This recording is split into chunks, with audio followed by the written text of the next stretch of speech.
Hello friends, welcome to ಭರ್ತಿ ಸೊಬಿ. ಸ್ನೇಹಿತರೆ, ನೀರಿನ ಪ್ರಮಾಣ 90% ಹೆಚ್ಚಿರುವ ಸೋರೆಕಾಯಿಯನ್ನು ನಾವು ಬೇಸಿಗೆಯಲ್ಲಿ ತಿನ್ನಲೇಬೇಕು.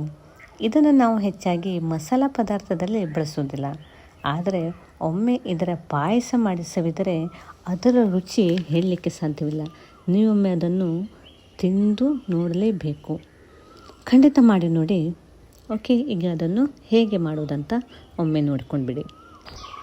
ನೋಡಿ ಸ್ನೇಹಿತರೆ, ಸೋರೆಕಾಯಿಯನ್ನು 2 ಭಾಗ ಮಾಡಿಕೊಂಡು ಆನಂತರ ಅದನ್ನು ನೋಡಿ ಈ ಥರ ಚಿಕ್ಕ ಚಿಕ್ಕ ಪೀಸ್ಗಳನ್ನಾಗಿ ಮಾಡಿಕೊಂಡು ಬೀಜ ತೆಗೆದುಕೊಳ್ಳಿ. ಈಗ ಒಂದೊಂದೇ ಪೀಸ್ಗಳನ್ನು ತೆಗೆದುಕೊಂಡು ಕ್ಯಾರೆಟ್ ತುರಿದ ಹಾಗೆ ಅಂದರೆ ಸಿಪ್ಪೆ ಭಾಗವನ್ನು ಮೇಲಿಟ್ಕೊಂಡು ತುರಿಬೇಕು. ಸ್ನೇಹಿತರೆ, ಸೋರೆಕಾಯಿಯನ್ನು ಕೆಲವರು ಚಿಕ್ಕ ಚಿಕ್ಕ ಪೀಸ್ಗಳನ್ನಾಗಿ ಮಾಡಿ ಹಾಕ್ತಾರೆ. ಆದರೆ ಈ ಥರ ತುರಿದು ಹಾಕಿದರೆ ಇದು ಸುಲಭವಾಗಿ ಪಾಯಸದಲ್ಲಿ ಮಿಕ್ಸ್ ಆಗುತ್ತೆ ಮತ್ತು ತುಂಬ ಟೇಸ್ಟನ್ನು ಕೂಡ ಕೊಡುತ್ತೆ. ತುರಿದು ಕೂಡ ತುಂಬ ಈಸಿನೇ. ನೋಡಿ, ನಾನು 2 ನಿಮಿಷದಲ್ಲೇ ಎಲ್ಲವನ್ನು ಈಗ ತುರಿದಿಟ್ಕೊಂಡಿದ್ದೇನೆ. ನೋಡಿ, ತುರಿದ ಮೇಲೆ ಎಷ್ಟು ಚೆಂದಾಗಿದೆ ಅಂತೆ ಅಲ್ವೇ. ಇದನ್ನೀಗ ನೋಡಿ ಪಾಯಸ ಮಾಡುವ ಪಾತ್ರೆಯಲ್ಲಿ ಹಾಕಿದರೆ ನ್ಯೂಟ್ರಿಷನ್ಗಳಿಂದ ಸಮೃದ್ಧವಾಗಿರುವ ಈ ತರಕಾರಿಯನ್ನು ನಾವು ಈ ರೀತಿ ಬಳಸ್ಕೊಳ್ಳೋದ್ರಿಂದ, ಅಂದರೆ ಮಸಾಲೆಗಳನ್ನು ಉಪಯೋಗಿಸದೆ ಈ ರೀತಿಯಾಗಿ ಬಳಸೋದ್ರಿಂದ ಅದರಲ್ಲಿರುವ ಎಲ್ಲ ಅಂಶಗಳನ್ನು ನಾವು ಯಥೇಚ್ಛವಾಗಿ ಪಡೆದುಕೊಳ್ಬಹುದು. ನೋಡಿ, ಇದಕ್ಕೀಗ ಸುಮಾರು ಅರ್ಧ ಗ್ಲಾಸ್ನಷ್ಟು ನೀರನ್ನು ಸೇರಿಸಿ ಈಗ ಸ್ಟವ್ ಮೇಲೆ ಇಡ್ತಾ ಇದ್ದೇನೆ. ನೋಡಿ, ಇದೀಗ ಲೋ ಹೀಟ್ನಲ್ಲಿ ಬಾಯ್ಲ್ ಆಗ್ತಾ ಇರಲಿ. ಈ ಕಡೆ ನಾನು ಪಾಯಸಕ್ಕೆ ಬೇಕಾದಂಥ ವಸ್ತುಗಳನ್ನು ಜೋಡಿಸಿಕೊಂಡಿದ್ದನು. ಈಗ ನೋಡಿ ಸ್ನೇಹಿತರೆ, ನಾನಿಲ್ಲಿ 1 ಕಪ್ ಇಡ್ಲಿ ಅಕ್ಕಿ ರವವನ್ನು ಅರ್ಧ ಗಂಟೆ ಮೊದಲು ನೆನೆಸಿಟ್ಕೊಂಡಿದ್ದೇನೆ. ಮತ್ತು 2 ಕಪ್ ಬೆಲ್ಲ, 1 ತೆಂಗಿನಕಾಯಿ ತುರಿ, ಹಾಗೆ 2 ಸ್ಪೂನು ತುಪ್ಪ, ಏಲಕ್ಕಿ ಪೌಡರ್, ಗೋಡಂಬಿ, ದ್ರಾಕ್ಷಿ, 1/4 ಸ್ಪೂನು ಉಪ್ಪು ಮತ್ತು ಅರ್ಧ ಕಪ್ಪು ಕಡಲೆಬೇಳೆಯನ್ನು ಬಾಯ್ಲ್ ಮಾಡಿ ಇಟ್ಕೊಂಡಿದ್ದೇನೆ. ನೋಡಿ ಫ್ರೆಂಡ್ಸ್, ಸೋರೆಕಾಯಿ ಬಾಯ್ಲಿಗೆ ಇಟ್ಟಿದ್ದು ಲೋ ಹೀಟ್ನಲ್ಲಿದೆ. ಈಗ ತೆಂಗಿನಕಾಯಿ ತುರಿಯನ್ನು ಮಿಕ್ಸಿ ಜಾರಿಗೆ ಹಾಕಿ ಪೇಸ್ಟ್ ಮಾಡಲು ತೆಗೆದುಕೊಂಡು ಹೋಗ್ತಾ ಇದ್ದೇನೆ. ಆನಂತರ ನೋಡಿ, ಬಾಯ್ಲ್ ಆಗುತ್ತಿರುವ ಸೋರೆಕಾಯಿ ಪಾತ್ರೆಗೆ ಅಕ್ಕಿ ರವೆ ನೆನೆಸಿಟ್ಟದ್ದನ್ನು ಸೇರಿಸಬೇಕು. ಫ್ರೆಂಡ್ಸ್, ನಾವಿಲ್ಲಿ ಅಕ್ಕಿ ರವೆಯನ್ನು ಚೆನ್ನಾಗಿ ಸಾಫ್ಟ್ ಆಗುವ ಹಾಗೆ ಬೇಯಿಸಬೇಕು. ಅದಕ್ಕೀಗ ಕಾಯಿ ಹಾಲು ಸೇರಿಸಬೇಕು.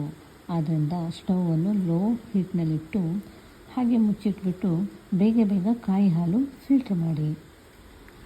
ನೋಡಿ ಫ್ರೆಂಡ್ಸ್, ಈಗ ಕಾಯಿ ಹಾಲು ಫಿಲ್ಟ್ರ್ ಮಾಡ್ತಾ ಇದ್ದೇನೆ. ಚೆನ್ನಾಗಿ ರಸ ಬರಬೇಕಂದ್ರೆ ಕೈಯಲ್ಲೇ ಹಿಂಡಬೇಕಾಗುತ್ತೆ ಅಲ್ವೇ. ಓಕೆ, ಹೀಗೆ ತೆಗೆದ ಕಾಯಿ ಹಾಲನ್ನು ಈಗ ಪಾಯಸದ ಪಾತ್ರೆಗೆ ಸೇರಿಸಬೇಕು. ನೋಡಿ ಫ್ರೆಂಡ್ಸ್, ಇಲ್ಲಿ ಅಕ್ಕಿ ರವೆ ಸಾಫ್ಟ್ ಆಗ್ತಾ ಇದೆ. ಈಗ ಕಾಯಿ ಹಾಲಿನೊಟ್ಟಿಗೆ ಮತ್ತೆ ಇದು ಬಾಯ್ಲ್ ಆದರೆ ಟೇಸ್ಟ್ ಜಾಸ್ತಿ ಆಗುತ್ತೆ. ನೋಡಿ ಫ್ರೆಂಡ್ಸ್, ಈಗ ಮತ್ತೊಮ್ಮೆ ಕಾಯಿ ಹಾಲು ಪೇಸ್ಟನ್ನು ಫಿಲ್ಟ್ರ್ ಮಾಡ್ತಾ ಇದ್ದೇನೆ.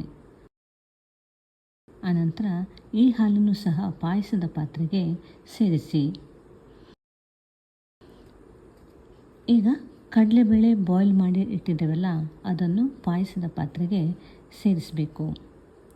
ಸರಿಯಾಗಿ ಎಲ್ಲವನ್ನು ಮಿಕ್ಸ್ ಮಾಡಿ ಮತ್ತು 2 ಸ್ಪೂನು ತುಪ್ಪವನ್ನು ಅದಕ್ಕೆ ಸೇರಿಸಿ. ಓಕೆ, ಈಗ ತೆಗೆದಿಟ್ಟ 2 ಕಪ್ ಬೆಲ್ಲವನ್ನು ಸೇರಿಸ್ತಿದ್ದೇನೆ.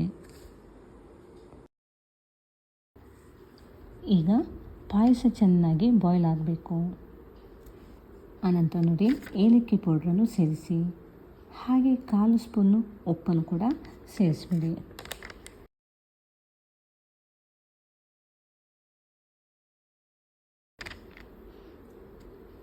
ನೋಡಿ, ಈ ರೀತಿ ಬಾಯ್ಲ್ ಆಗಬೇಕು.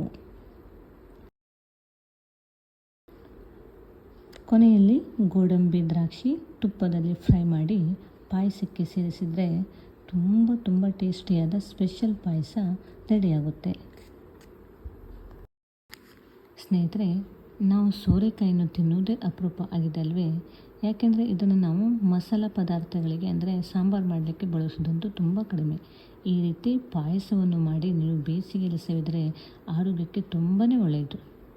ಈ ವಿಡಿಯೋವನ್ನು ನಿಮ್ಮ ಫ್ರೆಂಡ್ಸ್ ಮತ್ತು ರಿಲೇಟಿವ್ಸು ಕೂಡ ಶೇರ್ ಮಾಡಿ.